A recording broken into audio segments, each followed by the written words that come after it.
Hey there, Lisa Bowles, the Soul Mapper, here with an extra Soul Map minute. It is the final few moments of one of the favorite times of the day here for me in Southern California. It's when everything lights up with this golden amber end of the day's light feel. It is just beautiful. It also happens to be January 8th, and tonight is when this month's full moon takes place in Cancer, as it happens to be. And there's some interesting things going on that I thought it worthwhile sharing with you, so that those of you who feel called to partner with what's moving can do that. Now, as you may know, full moons highlight emotion. I'll have something for you about that in a moment. And this one's no exception. But this particular full moon is exceptional because it's partnering with a whole whack of activity on the Mercury front, our friend Mercury. So what does that mean? Well, here's what's going on in a nutshell, okay? On top of the full moon in Cancer, Mercury's interacting with the planet, the archetype of Neptune, fueling intuition in hopes of, or with the desire to, foster brilliant ideas, or the connection to the place where brilliant ahas come from. Not so much insight as ideas for what wants to be moving through you, or what wants to be moving through your business. And I have a few of you have eyes rolling, but that's really what I'm talking about. It's not what do you want to create, it's what wants to be created through you. The ding, okay? At the same time, Mercury's also moving into, I would call it disciplined and methodical, enterprise-focused Capricorn. And the intention behind that move, from what I can tell, is to help make sure these big ideas don't become too unrealistic, don't be ungrounded, have a footing in the practical. Really interesting, don't you think? You add a dash of Mercury interacting with Uranus and Jupiter, very Jupiter-Midas, and you've got a whole host of synergistic support for the success of the idea that you may find yourself connecting to, okay? Some might call this a recipe for success. I wouldn't go quite that far. It requires participation in a very particular way. You have to let yourself drop out of what you want and feel what through you and you uniquely can be a had that would meet a need, a profound need in the world today. Okay?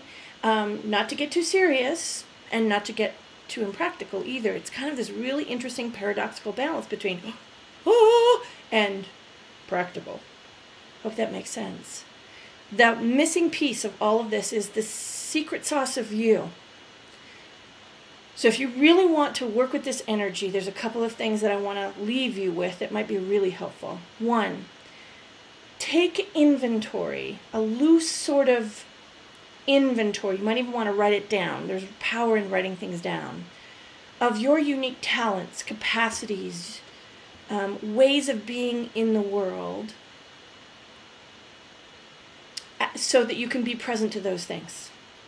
Okay? Not in a way that has you kind of force them to be something, but just present with them. That can spark an awful lot of things. So kind of just take stock of what you bring to the party. Knowing those things, natural gifts, talents, unique genius, very important. In fact, very important going forward, more than ever this year. Just saying. The second thing is this, and this kind of goes back to what I said right at the very beginning of today's Soul Map Minute. I was talking with someone earlier today who's going through a challenging time in her life. And she was like, oh God, it's a full moon. Like, I needed that right now. If you God bless us all if we're going through difficult emotional stuff. I've been there. Here's the thing. If you consider intense emotional experience to be an obstacle, an inconvenience, a pain in the divine derriere. I was going to say something else, but I held it back. That will interfere. What I want to suggest is that, and this is something I've heard Patty Dye say recently and brilliantly, the difference between those who live well and fulfilled, purposely fulfilled, in my opinion, and those who don't, is a question of focus. Do you focus on the objective or the obstacle? Or do you focus on what you dream? Do you focus on what you imagine? Do you focus on what wants to move through you, and through that a vision that's breathtaking and beyond even your own imagination? If you focus on the high emotions of any full moon with foreboding or with a sense of dread,